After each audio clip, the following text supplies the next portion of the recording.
crée une nouvelle compo et je vais faire vraiment une animation bidon. Je vais d'ailleurs la nommer animation bidon et on va voir les différents types d'encodage qu'on peut avoir. Ici, donc voilà, animation toute bête, rien de bien compliqué. Alors, je vais ouvrir Media Encoder. N'oubliez pas que After Effects, de base, si vous importez des sources d'Illustrator, vous allez être sur fond noir. Si vous voulez changer votre couleur de fond, vous devez aller ici dans la couleur d'arrière-plan et changer votre couleur de fond si ça vous chante. Le truc, c'est que cette couleur-là est complètement indicative parce que vous avez un damier de transparence que vous pouvez activer ici, comme ça.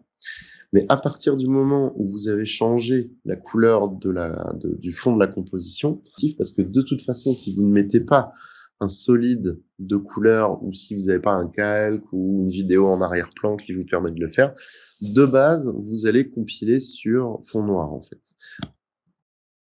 J'envoie ça vers Media Encoder. Vous êtes sur After Effects. Pour encoder votre vidéo pour un format diffusion, vous allez l'envoyer sur Media Encoder. Media Encoder, vous avez ici le format H264 de base, qui est un format de diffusion, c'est-à-dire qui va vous générer tout simplement un MP4.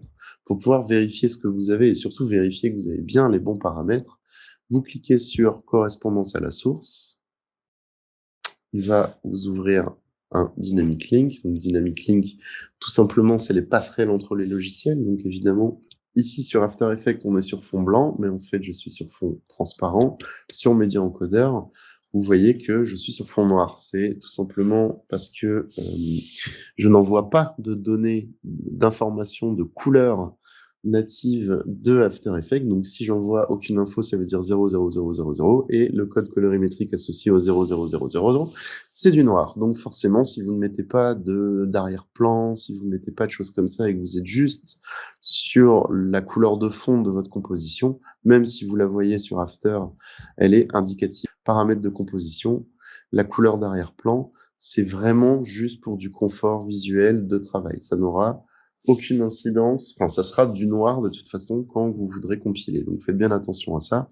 Si vous voulez éviter ça et pas avoir de problème avec votre arrière-plan noir, à ce moment-là, vous devez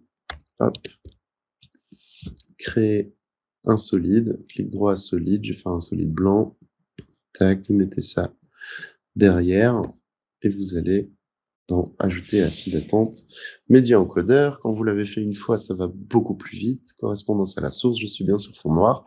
On peut voir que j'ai bel et bien ma zone de travail qui est respectée, c'est-à-dire que j'ai une compo qui fait 10 secondes, mais j'ai 1 minute 10, pardon, et j'ai utilisé que 5 secondes. Donc là, on retrouve exactement la même chose et on peut revoir tous les paramètres. Je suis bien en 25 images secondes, je suis bien en 1000 sur 1000, en progressif, etc., etc., etc.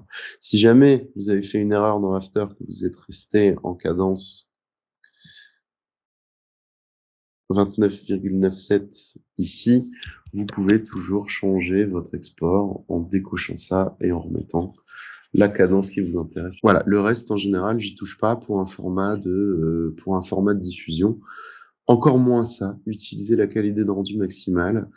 Non seulement c'est plus long, ça alourdit les fichiers et honnêtement, je vois pas de différence significative sur la qualité de rendu. Après, si c'est des fichiers que vous devez envoyer, ça peut être important. Si c'est des fichiers, par exemple, YouTube, etc., ou Instagram, que vous le cochiez ou que vous ne le cochez pas, peu importe, parce que de toute façon, les plateformes vont réencoder votre vidéo et les remettre au bon format. On peut encoder en MP4, bien évidemment, animation bidon.mp4, je fais OK, et pour lancer la file d'attente de rendu, on vient cliquer ici, ça change pas. N'oublions pas que si vous avez différentes sorties à faire, vous n'êtes pas obligé, enfin différents formats par exemple, ici je suis en 1000, si mon client pour une raison obscure a besoin d'une version 500, vous n'êtes pas obligé de retourner dans After et de vous embêter avec ça. Vous faites un copier-coller, ou un commande D, pardon, ça va plus vite. Commande D ici de votre fichier After dans la file d'attente. Vous recliquez sur personnaliser, vous changez les formats. Tac.